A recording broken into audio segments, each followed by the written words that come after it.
This podcast is part of the Big Heads Media Podcast Network. Go to bigheadsmedia.com for more great podcasts. Lessons in pain. Teach and destroy. H2O shit. All that and more. No, teacher, don't touch me there! Ah! Super Media Bros.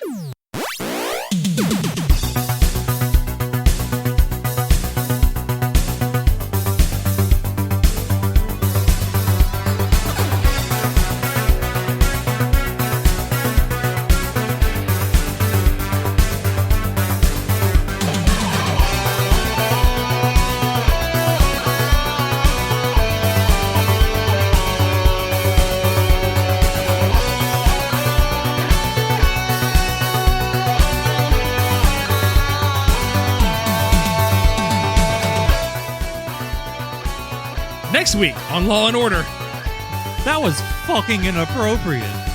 Well, at least they didn't, make you explode through a window or put a leech in your ear that makes you a host for a parasite or something.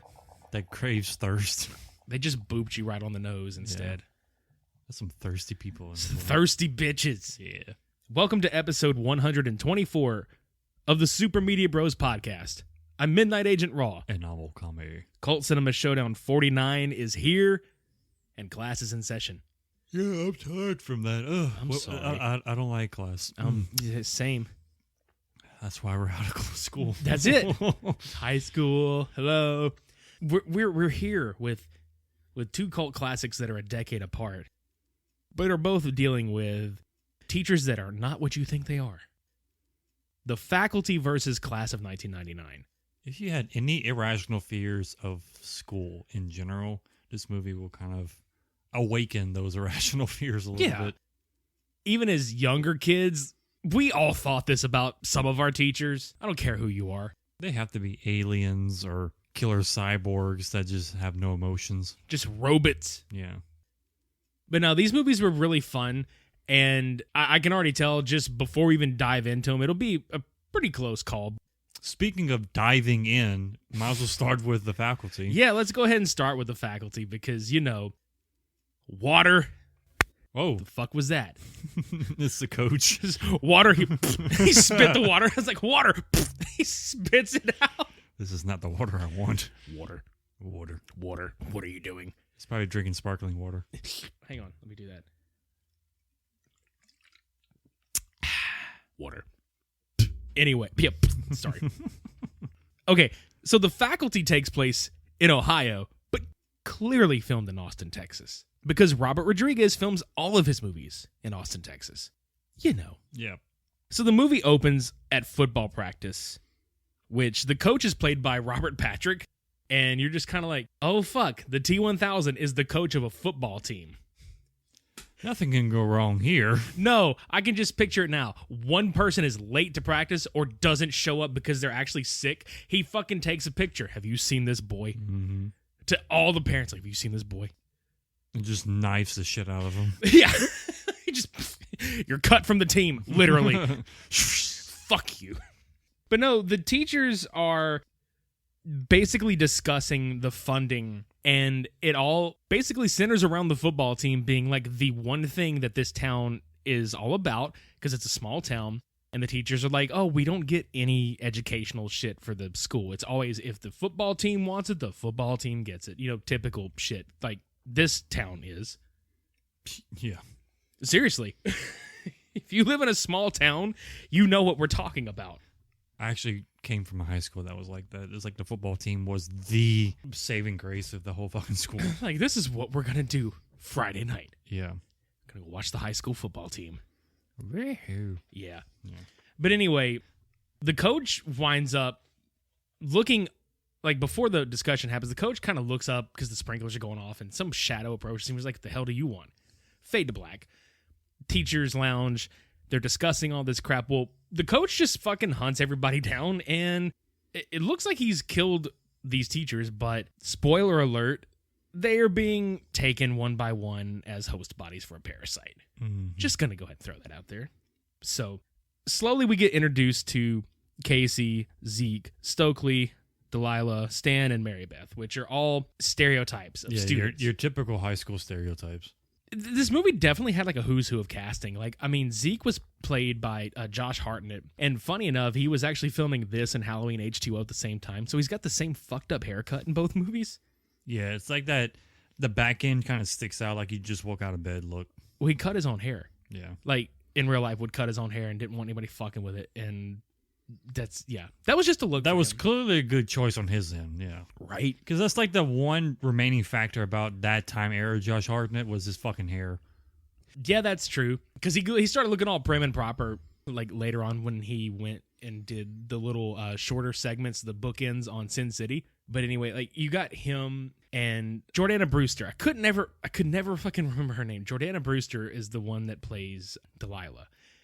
Now, you got Robert Patrick, Famke Jensen, Jon Stewart, Selma Hayek. I mean, you got kind of like a who's who of adult casting members here for the teachers. So, to kind of make a long story short, we get introduced to these characters. Stan and Delilah are arguing about his future on the football team. The new girl, Mary Beth, she talks to Stokely, makes comment about her book that she's reading. It's like about aliens and shit. So you kind of get a foreshadowing of what the fuck's happening. There's some shots of Casey, like they just kind of portray him being the loner. He finds a bug on the football field, and coach confronts him, and he makes a joke about, "Hey, you should try out," or some shit like that. And he's like, "Yeah, I don't believe anybody should run unless they're being chased," and kind of gives him the creepo factor and chases him off the field. Fucking and you notice that he chases somebody named Connor, or last name Connor, right? And in the film, basically, he's like, "Oh yeah, you like to be chased. Your name Connor. Bet you can run, boy, just like your brother." Yep. That would be fucked up if that was some kind of weird, like, alternate universe where that's John Connor's brother, is Casey Connor. Mm-hmm. Chases the fuck out of him. Or the T-1000 was actually modeled after him. After the coach? Mm-hmm. Yeah, so dumb, dude, but it'd be funny as shit. We need inspiration. Like, Skynet is just like, we need inspiration. And they go, Ohio. That's perfect. Yeah. Get that coach. Get him in here. I mean, back then they didn't have Google Maps or internet hardly, so it's like, how do we find them? Satellite images. Right? And in this movie, he's not T-1000, he's the Teach 1000, because... That's what the T stands for? Yeah, Teach. Teach 1000. Teach 1000. He fucks him up 9 ways of Sunday. 1,000 ways of Sunday. Yes. Anyway, so after that, we get kind of some subtle shots of the teachers, and the teachers are all like to each other, the ones that are getting, I'm going to say possessed or whatever. They're like, "Oh, may I have a word with you?" And they just drag each other, and when they disappear and they come out, they just got that look in their face, like, I got body snatched. Anyway, Casey brings the bug to Mr. Furlong, who is played by Jon Stewart. He's the science teacher.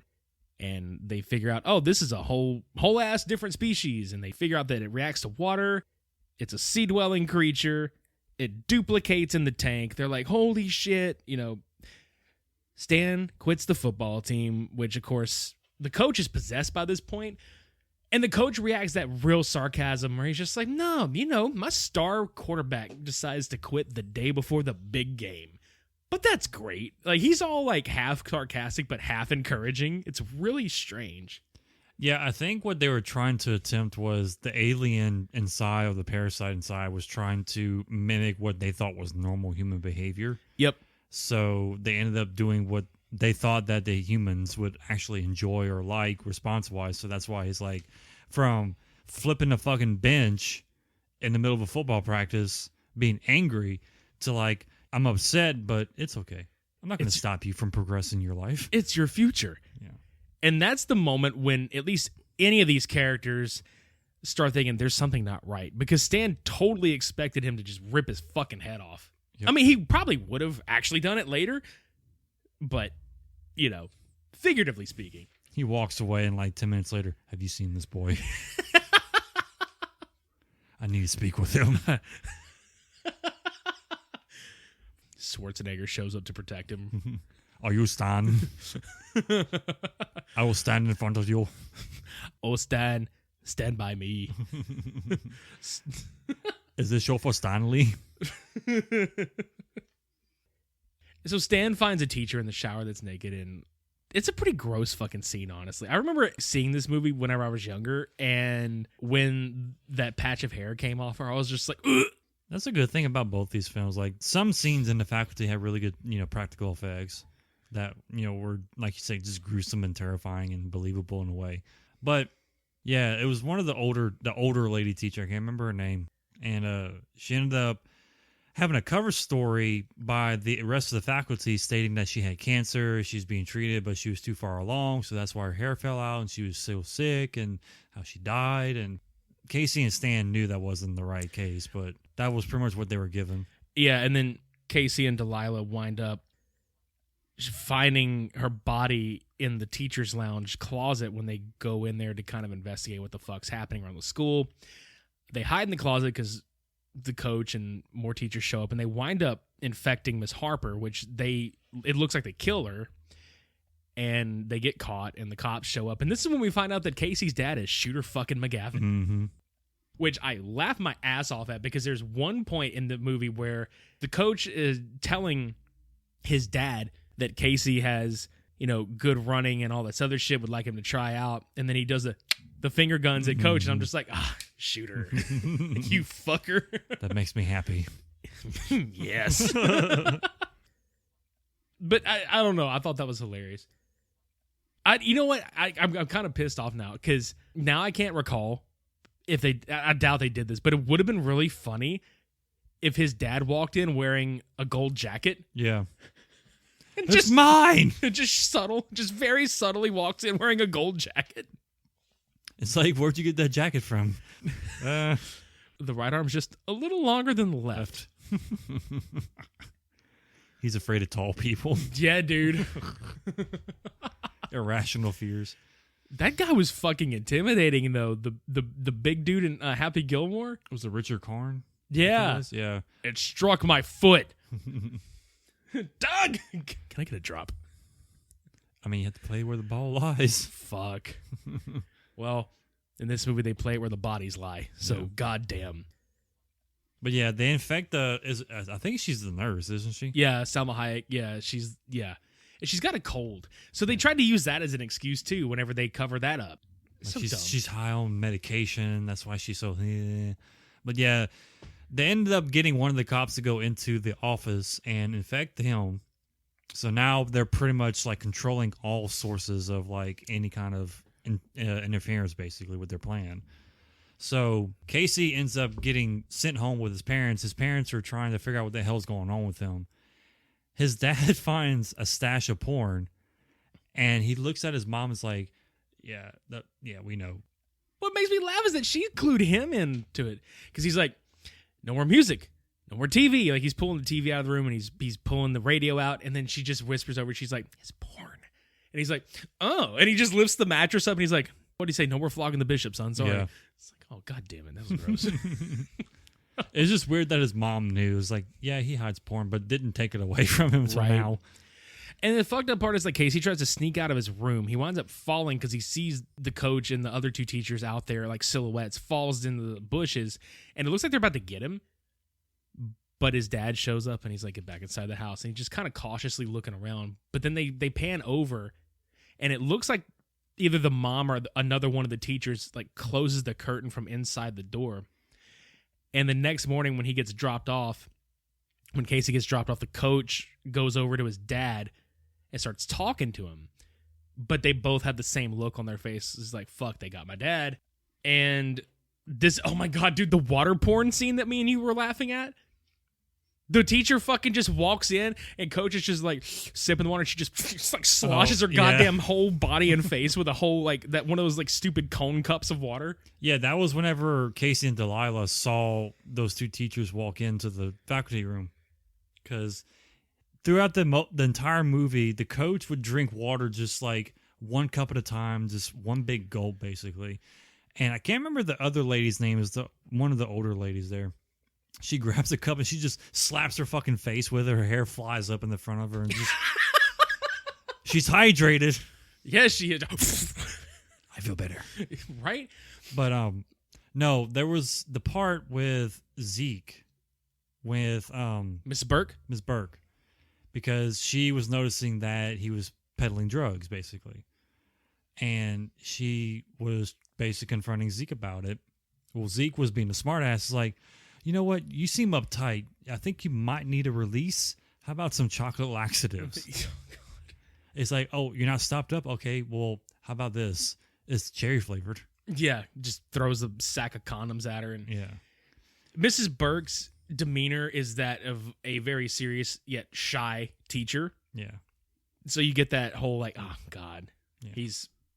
He's basically hitting on her in a weird, fucked up way. But we end up finding out she gets infected too. And she is a complete 180 style-wise, attitude-wise, because she is basically, quote, fed up with how he is. And just threatens the fuck out of him.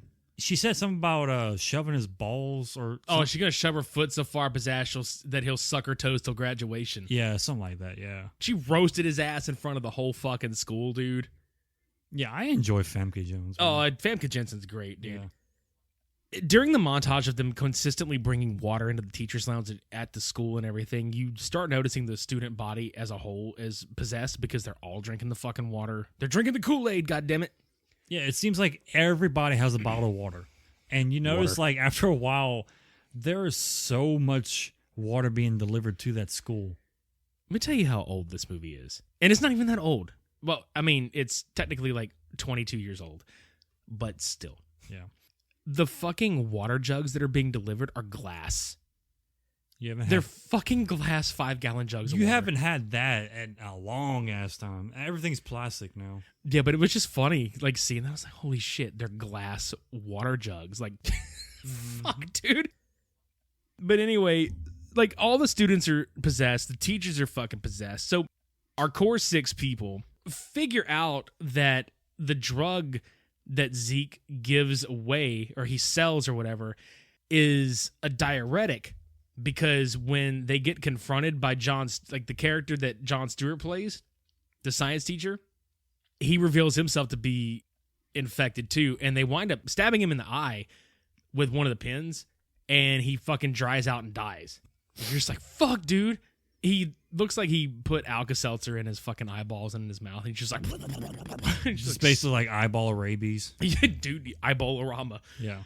But yeah, they end up going to Zeke's parents' house, which apparently his parents aren't even home at all half the time, and find out that Zeke is actually very heavily into science, which he was doing that in the science teacher's class, talking about, the artifact that they found with Casey's little subject matter, basically. Yep.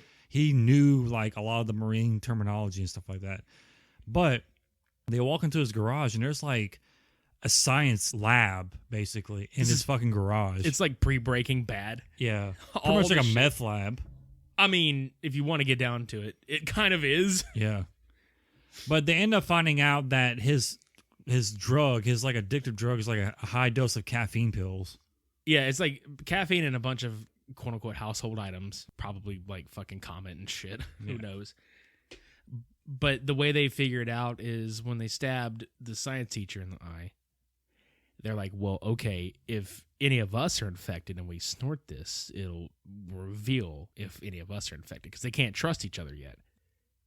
So they all take the test, and Delilah winds up being the one that's possessed. And how convenient that there's a shot right before they start snorting this fucking shit, and it's like a teacher with a student driver car just parks outside the house. So you already know something's about to go down. So she gets infected, and she hauls ass, and they're just like, hey, we got to find her, because if we can find the queen, we can kill the whole thing. Because throughout the film, they drop hints of like, okay, in this movie, science fiction, they're too caught up in the science, and they're too caught up in the fiction, but they're overlooking the science of it. So they figure out, hey, let's go figure out who the queen is or who the head fucking parasite is. Right. Where are we going to go on a Friday night? Fucking football game. The biggest game of the year. I want to just point out something. In all my years of high school, we never once, that I know of, had fucking pyro at these goddamn things. It's like walking into a WWE event. You just see like fucking pyrotechnics like Dude, everywhere. It looked like the opening of WrestleMania. Yeah. Every year. Just explosions everywhere and shit, dude. Welcome to high school football. By God! Throw the damn ball. I'm jumping Jim Ross alongside Jared the King Fling Lawler. God damn it. That's pretty much what happens, because we get like a little montage of the coach being like, oh, take his fucking head off. And it's almost like Fast Times at Ridgemont High all over again, with old boy beating the fuck out of the whole team, because the whole team just basically destroys the other fucking team and infects them. Players carted off the field in stretchers, high fives. The coach is like, yeah, motherfucker. And the whole crowd is just eating it up. Even the other team, their crowd is in on this shit. And they're just like, yeah, kill our own football team. We fucking suck. Just, God. Like, how bad do you have to suck for your own, like, your own team? Your own school's fans to be like, nah, fuck them. Yeah. I mean, it's like the water boy. Literally, the coach is the water boy. Oh no, we suck again. Right. Oh my God. But for real though, look at the coach is the water boy here. He's just like, I drink plenty of water. Like that's his like whole fucking, it's like his battle cry. Drink plenty of water. That high quality H2O. Beat the sip out of them. Anyway, they find out that Mary Beth is actually the fucking queen. And she faked them out. When she snorted the pen, she had some kind of like filter. It was like a cover on her nostril. She blocked it. She pretended to inhale, dropped it, and everybody freaked out when Delilah was freaking out. But dude, what made me laugh is when they showed the recap, her fucking pinky that unscrewed the cap to let the drug out of the bottom was a fucking full-ass tentacle.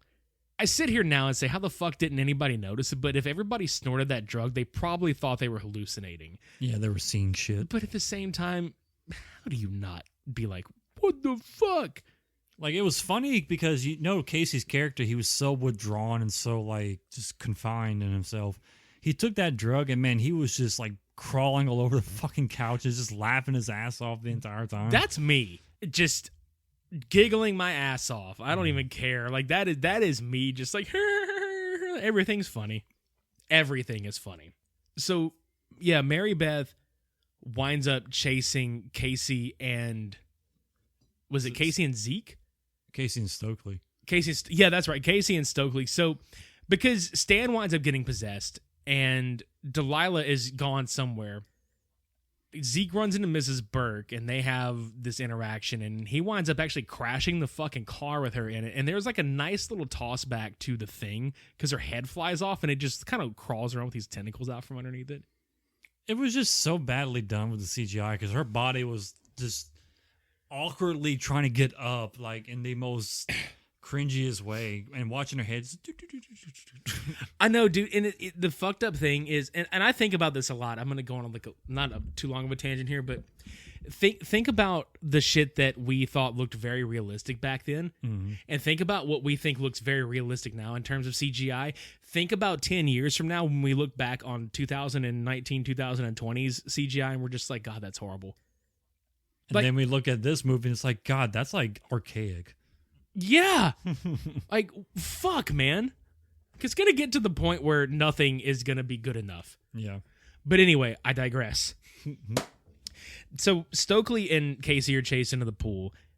And this makes me hurt every time I see it. When the alien fucking trips Stokely on the side of the pool, and she falls face first and cracks her fucking jaw on the concrete and blood just sprays out. Ugh. No running. No running in the pool. That's the consequence right there. Slam. God damn it. But anyway, Stokely gets dragged underwater at this point, and I have this really weird... How do you put it? Like when you see something, like when you see a bone break through skin and you fucking cringe because it makes you hurt. That's what happens to me anytime I see somebody underwater and they can't breathe. I'm just like, fuck. But anyway, like he pulls her out of the water at the last second, which when I first saw this movie like years ago, when she got in the water, when Mary Beth, because Mary Beth completely manifests as this fucking parasite. Right. I thought she was going to start duplicating like Gremlin style in that motherfucker, dude. Oh, that would have been fucked up at that point. Yeah, like, because whenever they fucking saw the little one duplicate in the water, in the fish tank, I was sitting there like, oh my God. That would have been a really fucked up layer to this movie. They're just like, oh, fuck, they get wet, they fucking duplicate. Because when Stan went to the football field, all the team members and the coach were standing out in the fucking rain just taking it in. And the sprinklers, yeah. Yeah. Like, there was no limit to their thirst. No. But yeah, Casey was being chased pretty much the entire time into the locker room. Zeke happens to come in, and he's just fucked up and distraught because he sees this girl that he was into is literally just the cause of all this. And what was just so weird to me, I don't know about you, but seeing Laura Harris naked, like full frontal, just didn't seem real. Yeah. Yeah, seeing that was just kind of a put off, like years later. But the scene is really. I'll say this, that the shot of her from overhead is really cool because as she's walking, it's like a shadow of tendrils everywhere, and that is a really menacing looking shot. Mm-hmm. And she's just kind of shit talking him the whole time. She winds up yeeting the fuck out of Zeke into some lockers, and it's just her and Casey. The most unlikely final girl in a movie is Elijah Wood. Yep. And he's very genius about this. So he leads her on a chase underneath the fucking automatic bleachers, which he sets off to crush her. And it works, except for the fact that when he does it, it shuts on her. He stabs her in the eye with the drug. But when she fucking gets stabbed, because she's in monster form by this time, she just sprays these like little fuckers. Larva. Yeah, right into his face. And they're just piercing into his fucking skin. And oh, God. Yeah, as she's slowly dying from the drug, like you see them just ever so deeply going inside. But then when she finally dies, they just slip out and just, bloop, just fall like little blades. Just, I mean, that's pretty much the end of the movie right there. Because the cool part that I did like was that so throughout the movie, we kind of glossed over it, but Casey and Delilah like slowly flirt with each other because she was with Stan, but they break up. Stan and Stokely wind up being together because they were kind of flirty. Casey and Delilah wind up together. She's the school reporter. Casey gets his face on the cover of like Time Magazine, People Magazine, and she writes a school article. And then even the FBI is confirming that the extraterrestrial things exist and all this other shit. mm-hmm. So he's blown up in popularity. They wind up together. Zeke winds up with nobody, but they kind of have the awkward, like, oh, I'm going to go play on the football team now, and I'm going to start attending class, and Mrs. Burke thinks highly of me now, and whatever. Highly of him, yeah. I bet she does. Cherry flavor. Yeah, I just find it strange that your teacher is sitting in the bleachers by herself watching you play. I hope he was 18, dude. Yeah, God damn it. I hope he's 18. That was like not the way to go about it, but Whatever. That's the faculty. Yeah. We're going to take a break, and we're going to come back and talk about the class of 1999. Hi, everybody. I'm RJ Metzger. And I'm Rachel Metzger. And we're the Skeptical Skeptics. Each week we talk about all the crazy things in the world, ranging from the paranormal to Bigfoot to UFOs. And we look at it from the perspective of the believer, the skeptic, and everything in between. So come check us out on the MSC Podcast Network. Or go to skepticalskeptics.com and follow us at SkepSkepPod on Twitter, Facebook, and Instagram. And we are back. It's the perfect podcast to listen about aliens. That's what I'm saying, dude. Check them out, though. For fucking real. Man. Now, Class of 1999 came out in 1989. Directed by Mark Lester, who also directed the Arnold Schwarzenegger classic Commando. This is why I was kind of sitting there giggling a little bit. Like, the film takes place in 1998. But The Faculty also took place in 1998, and these are two very different versions of 1998, okay? On one hand, you got a high school taken over by aliens. On the other hand, it's literally like a post-apocalyptic high school. The movie takes place in Seattle, and by the year, in the movie's terms, by the year 1997, areas in major cities were controlled by gangs. All the schools were shut down, and a lot of these areas were deemed free fire zones, which means no law enforcement would or could enter. But the government decided to launch the Department of Educational Defense, aka DEAD, to reopen the schools. with their defense program to control the gangs. Unbeknownst to these motherfucking people, they're cyborgs. This movie, when it came out, was going to be released under Vestron, and Vestron actually wound up folding before this movie hit theaters, so it didn't get as wide of a release as it could have. And it's the same company that did Dirty Dancing. So wrap your brains around that while we get into this shit, okay? You got Tracy Lynn, who plays Christy. You've got Bradley Gregg that plays Cody, which Bradley was actually Philip in A Nightmare on Elm Street 3, The Dream Warriors. If you remember the movie but don't remember the character, he's the kid that gets his wrists and feet cut, and Freddy's kind of dangling him by the blood vessels in his veins and his arms and his legs, and he clips him and throws him off the roof or whatever. Mm-hmm. But he actually gets a little more dialogue in this movie and gets a little character development, all this other shit. He's pretty good in this role. Oh, yeah. The ever fucking classic Malcolm McDowell. Fuck, I love this guy. He plays the principal. And I think Cody and I's not favorite character in this fucking movie, but Stacy Keach plays fucking Dr. Forrest with his goddamn contacts and his bleached ass hair and his fucking rat tail, looking like Shadow Master from fucking Double Dragon, which you pointed out this movie kind of has that Double Dragon feel in terms of like the set pieces and shit. Yeah. It was like Mad Max meets Double Dragon. No, Cody gets released from prison, and he's kind of on the straight path. He was the leader of a gang.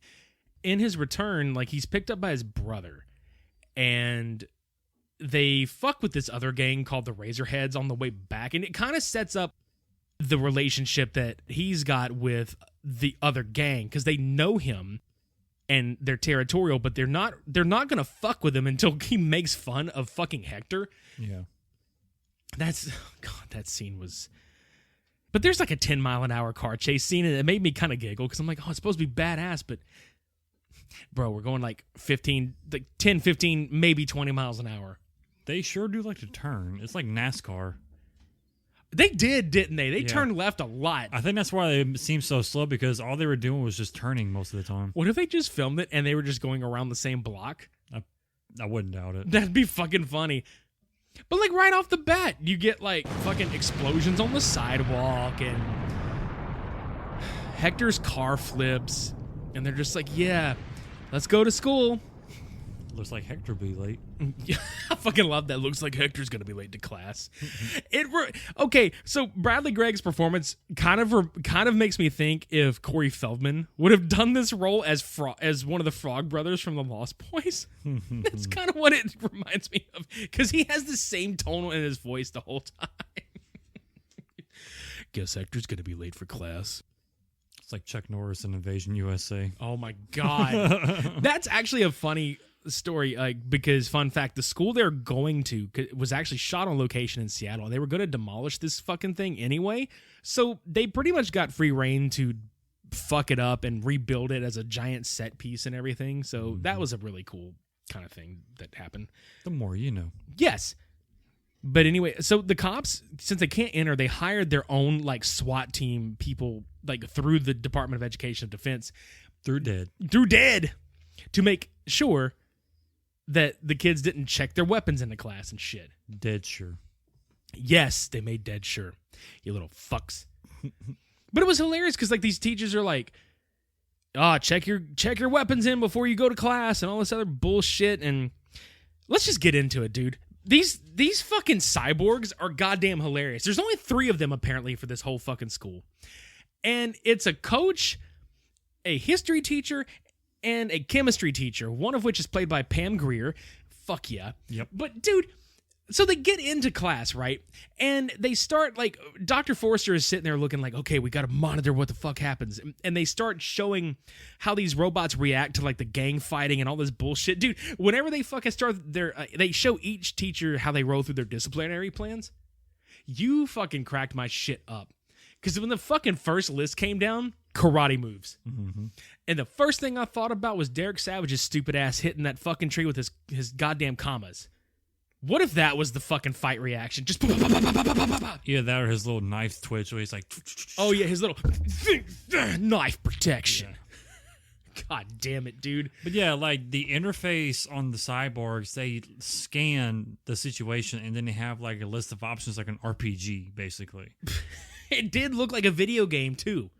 But yeah, Pam Grier's character was being told to fuck off.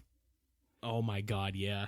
She got confronted by two of the Razorheads and literally got the fuck beat out of them. Two got pushed, and then Hector got his foot stepped on, like by the heel of her fucking shoe. Oh God, it was just crunch. And literally everybody just shut down from that point and listened. I laughed my ass off, though, because she was like, everybody please be seated. He's like, fuck off. And she's like, please be seated. He said, fuck you. And we were both just like, no, actually, he said, fuck off. That's why you in school. You can't listen or read. No. Or remember shit. But, dude. And, like, the little side part is that Corey. Side part is that Cody's younger brother, Angel, is trying to be jumped into a gang and try to be like his brother. And his brother's like, no, you don't need to do that shit. And we find out that basically his whole family is a bunch of, like, druggies. And he's trying to not do that shit anymore. Yeah, because I go home and I end up seeing my mom. Yeah. Drugged out. Yes. So good to be home. You're all pathetic. And fucking breaks a beer bottle over the fucking wall. Spits everywhere. You're all pathetic. Pathetic. Let's talk about the fucking teacher that spanked those two kids. Yeah, the history teacher. So his version of discipline was to remind the students that, oh, you're going to have homework for 2 hours a day every day. And everybody was just losing their shit. Like, not like to their homework, but they were just being stupid, basically. Yep. And the two warring gangs in the back row, they had one on each end. They were talking about telling them to shut up, you know, the normal shit. They started a fight, and the teacher grabbed both of them by collars, threw one of them down on the ground. He stood his feet on his back to keep him down, and he put the other one over his lap, and I was like, oh, here we go, Daddy. Just spanked the ever-living fuck out of him, just over and over. I mean, just... If you ever see the video running around where they have the guy that made that alarm clock with the hand, And he's beating the shit out of and that just baby slapping- doll. yeah. And just like puking. Well, no, there's that one, but there's another one where this guy, he's sleeping and he makes this machine to where an alarm goes off and it has a hand and it's Oh, fuck. just constantly slapping him. That's pretty much what it reminds me of when I was watching him do that. He spanked the other kid, too. And it was funny because everybody just sit there like, oh my God, this is actually happening. But meanwhile, in the fucking, in the science room, Dr. Forrest is sitting there. He's just like, yes, amazing. Spank me. Right, dude? He's like getting off to this shit. It's so fucking gross. They were like questioning, I think, is corporal punishment still acceptable? He's like, yeah, of course. Whatever keeps the students in line. I mean, exactly like that. Yeah. This is whatever keeps the students in line.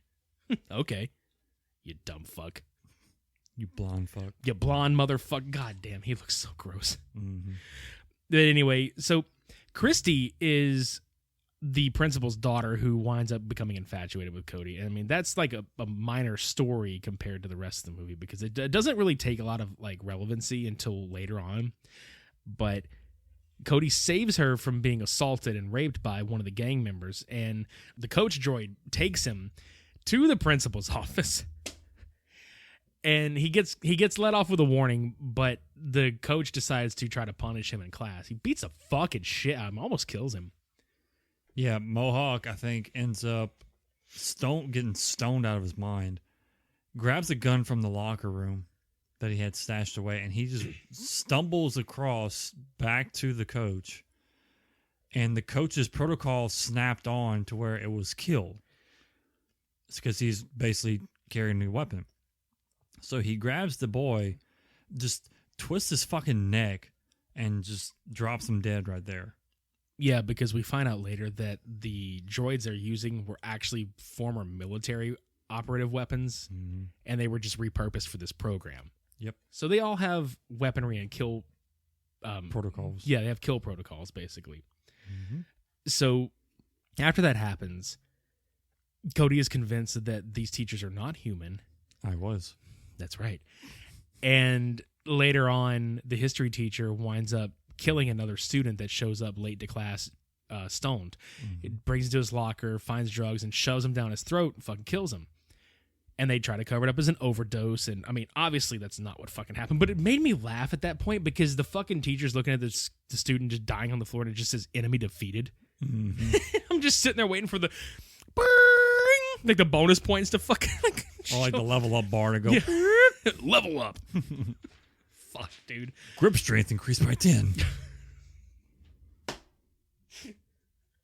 He's like, it's like those side-scrolling games where you find shit like on the floor or in a garbage can or in a school locker that pops up like food or drugs or whatever that increases your stamina or increases your health. Like the teacher's just like, everything is increased.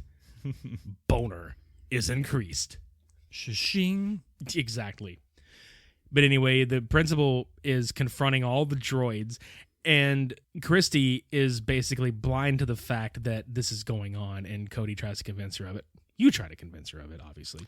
And it didn't work initially. No, it sure the fuck didn't. And one of the funniest goddamn scenes in this movie happens right after this. Principal Miles, which is Malcolm McDowell, and Stacy Keach as Dr. Forrest are having dinner at this fancy fucking restaurant, okay? And they're discussing the weaponry protocol and how he thinks it's getting out of control, but Dr. Forrest is like, no, we have to see it through to the end because I will make a big profit and your name will be, celebrated as like one of the best teachers in the company or one of the best schools in the company, blah, blah, or the country, blah, blah, blah.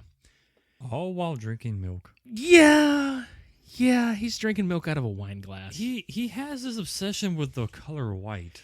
I've noticed. Like white lab coats, white clothing, white hair, bleached white contacts. Yeah, dude, like white drinks, just everything.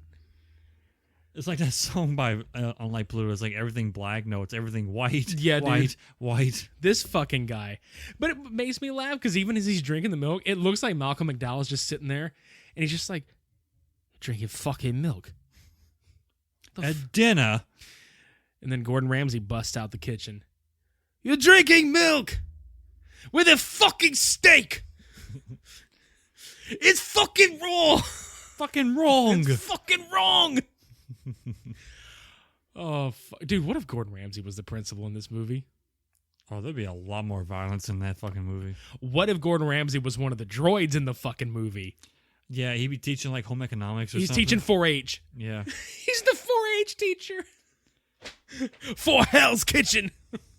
Fuck off. Wouldn't even feed my dog to you. God damn it. But anyway, so Angel winds up getting his ass kicked and jumped into the gang. Cody is kicked out of the Blackhearts gang, gets his ass kicked.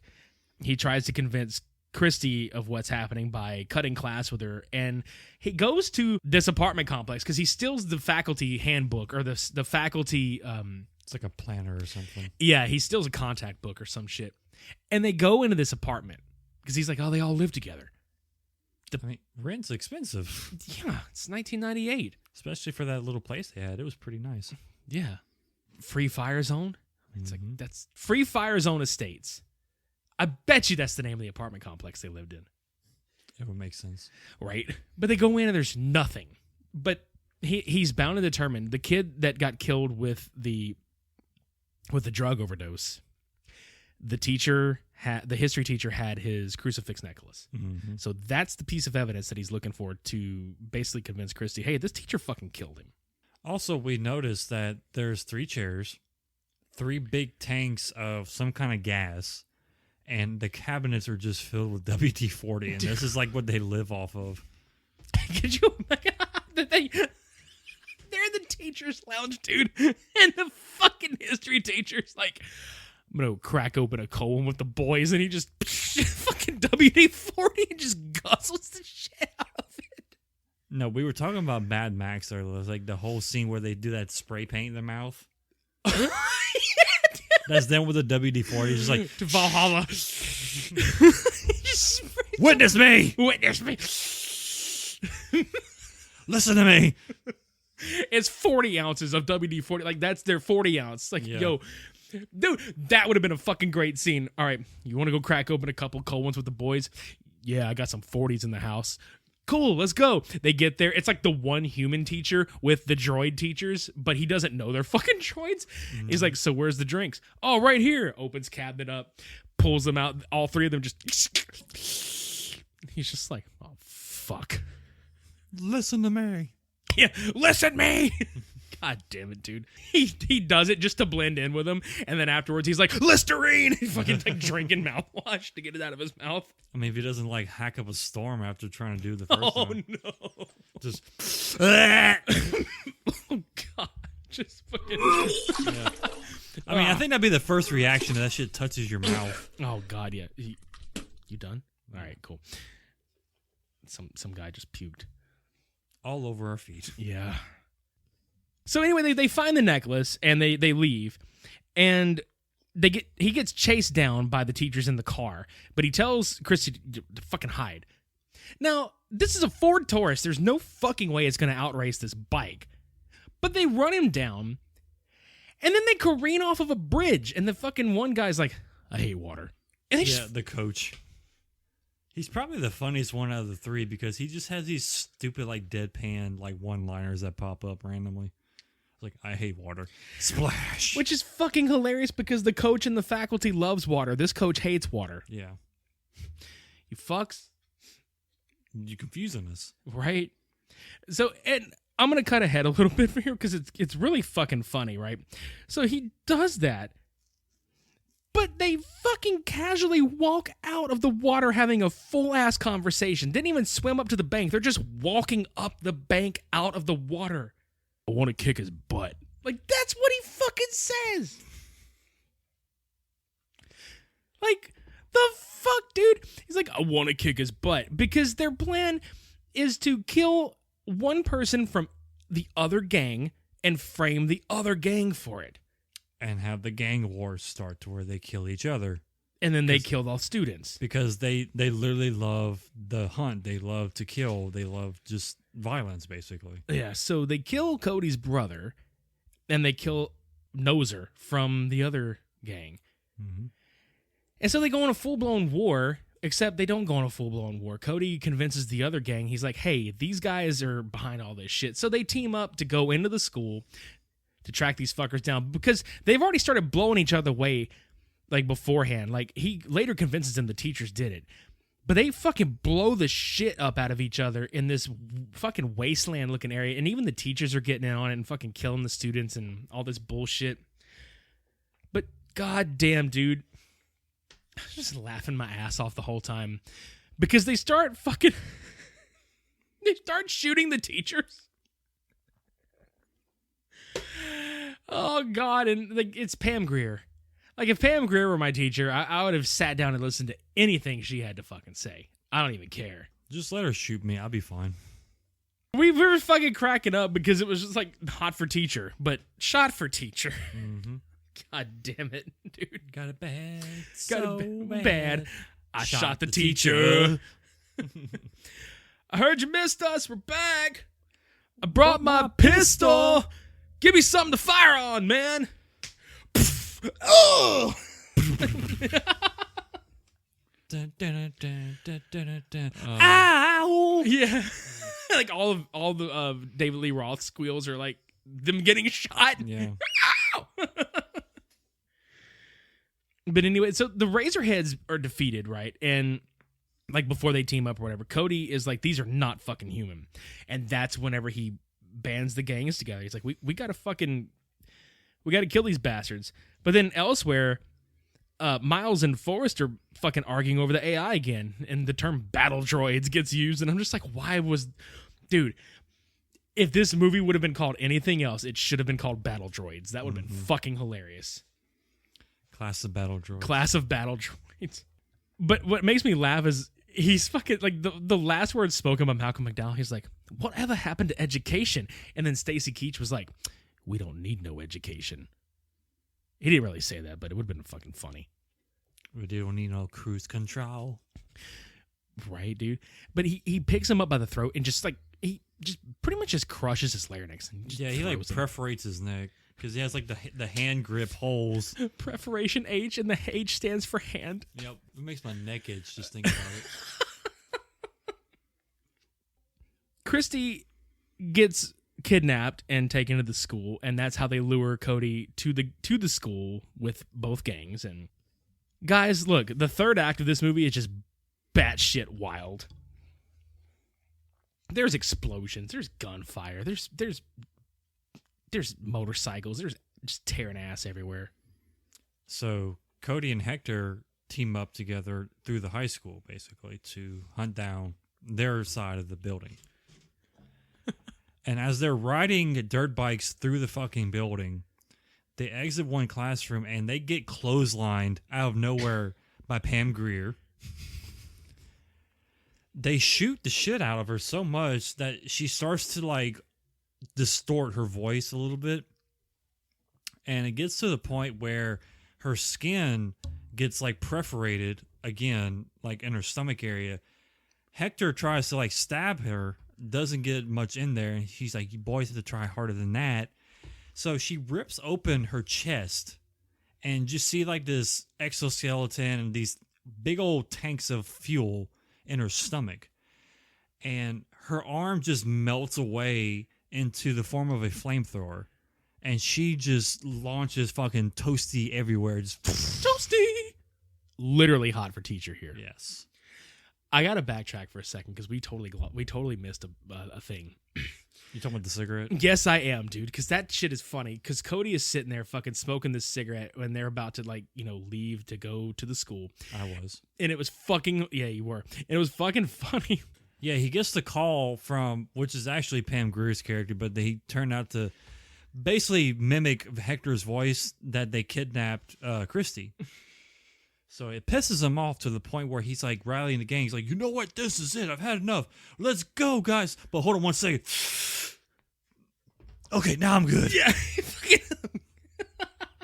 And whenever they meet up Hector at the school and their gang, Hector throws a cigarette at Cody. And I was like, here's a cigarette you wasted. Yeah, you wasted that cancer stick. Now smoke this shit. Yeah. The one line that he gives, though, it's like, these things are like a bad, fucked up George Jetson nightmare. But, dude, okay, so, like, Pam Grier has the arm with the flamethrower. The coach has fucking missiles on his. Yeah, like little Stinger missiles. Now, he chases one of the gang members on a cycle into a classroom and fucking just blows him sky high out of the window with one of these fucking missiles. He gets cornered in the room and just the missile just poof. And you see his body like ragdoll out. Oh no! Oh, and I love that you can tell it's a fake because it's just so floppy. Just hits the fucking ground, dude. Oh shit! But then the history teacher just like shows up and he's like, Want to rumble? Mm-hmm. Come on, let's rumble. He's got a claw arm.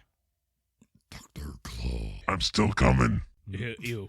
That line just like threw me for a loop for a second. It's like, I'm still coming. Dude. And then he fucking drills the one dude's head in. yeah, he has the like bore drill in his palm, and he just basically drill instructors his ass. I love to mold young minds. Yeah.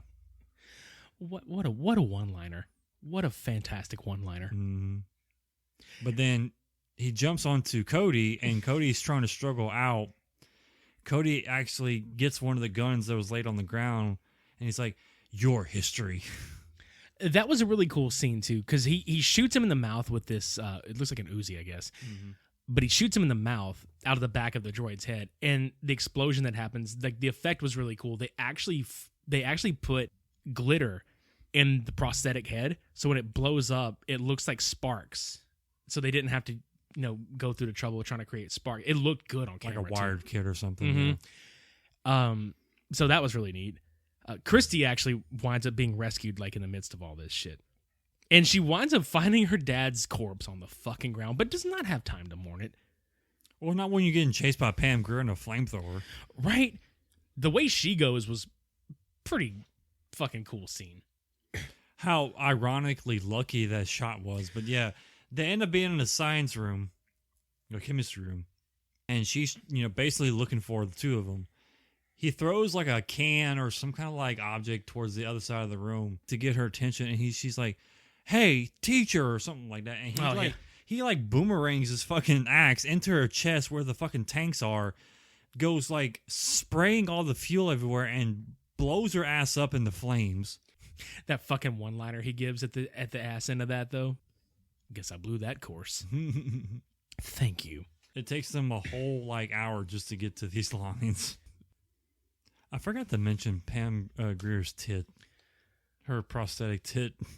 Her prosthetic. Yeah. Like when she ripped her chest cavity open, like all you saw was a fucking nipple and a fucking tit just hanging out of her shirt. And she just walked around the school with a flamethrower, just nipple just floating around. The camera's like, yep, this is happening. Tits out for summer. Tits out forever. And then the coach winds up chasing Hector, Cody, and Christy around. And they finally ram him with a school bus. That was pretty fucking hilarious. They just run his ass over the goddamn school bus. But what pisses me off, and it should piss anybody off that watches any movie like this, they stupidly drop their weapon. They make it a focal point to show each other their weapons and put them down. And it's like, okay, the gang war is over. We're buddies. We get this. But they drop their weapons and go back into the fucking school. Yeah, the check for survivors. Coach is still alive. Dr. Forrester takes Christy hostage. And he's like, oh, there can't be any witnesses. I'm just going to have, like, my reputation is ruined, but the reputation of being a good citizen is not. So none of you can live. Mm-hmm. Kills Hector. And then the fucking droid, the coach droid, is just beyond, like, doesn't give a fuck anymore. And punches his fist through the back and out of the front of Dr. Forrest. Kills the shit out of him. And then he tries to chase down Christy again, which, dude, if Cody would have fucked up real bad, he would have killed her. Because she gets chased up this ladder, and the droid follows her. So he just takes this forklift and impales him with the forklift, and it almost impales her. I mean, it's like within 6 inches of her. That's how close it was. Lots. But yeah, they get hauled off to the very, like, close to the top of the room. And he's telling Christy to grab the chain and wrap it around his neck. And she gets dropped. He starts spinning the coach around a big circle, back and forth, back and forth, back and forth, to wrap the chain tighter and tighter. And then when he finally stops, he brings the forklift down, and he's pulling them like a fucking wishbone, just in half. And you see, another great shot in this movie was whenever they pan down from the top on this coach's head. And you see him like being pulled apart from that angle. I thought it was really neat. Yeah, and honestly, if this movie ever had like a 3D like treatment, that shot would be fucking iconic as hell. Oh yeah. I mean, it's already fucking cool. And all the while, these are some really decent special effects. Or they're decent like practical. Effects. Yeah. Mm-hmm. And they're great. But like he dies, the coach droid fucking dies. Which I had the one complaint I had was that the fucker was like screaming and gagging when he was dying. I'm like, dude, you're a droid. You don't do that. Mm-mm. But then again, they were smoking a pipe and other kind of shit in the beginning of the movie to fit in, which I guess he was keeping it real the whole time. He was like, I'm still human, you fuck. Stop stretching me. Human after all. Right? Oh, yeah, then the one line that he gives him, and he's like, have a nice stretch, coach. Like, really, dude? You gotta throw it in there for him. Yeah, you do. Christy and Cody, like, walk out of the school. It's the dawn of a new day, and the school's all fucked up and on fire, and there's bodies everywhere, but they're in love, and they're walking away. Because that's all that matters. That's it. And that's Class of 1999. I'm actually kind of sad that it didn't get as wide a release as it did, but I'm happy that it found an audience on home video and is considered a cult classic, much like The Faculty is considered a cult classic. Mm-hmm. I'll be honest, dude. It's Class of 1999 for me this week. Same. It just had more entertainment value for me. Yeah, and that's not to say The Faculty is a bad movie, because it's not a bad movie. Mm-mm. It's just very by the numbers. Yeah. It's a very dimensional film. Yes, it is. A one-dimensional film. Yeah. And, yeah, just Class of 1999 had a very straightforward story. I mean, A Faculty did too, but this one, like, it had some depth to it. It had better character development in my mind. And I thought the teachers were really fucking cool characters. I thought the characters in this movie were really well done too. And it's a damn shame that Bradley Gregg didn't do much else other than, you know, this and a couple of other things, because I thought he was pretty good in the lead role. And yeah, there you have it. That's all I've got for it. It's a fun movie, and I mean, both these movies are great. So definitely check them out. So. Oh yeah, definitely.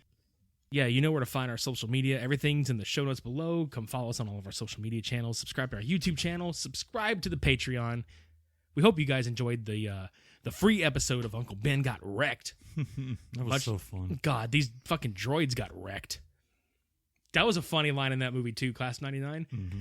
Like, what, you don't like getting wrecked anymore with your brother? Times change, Brother.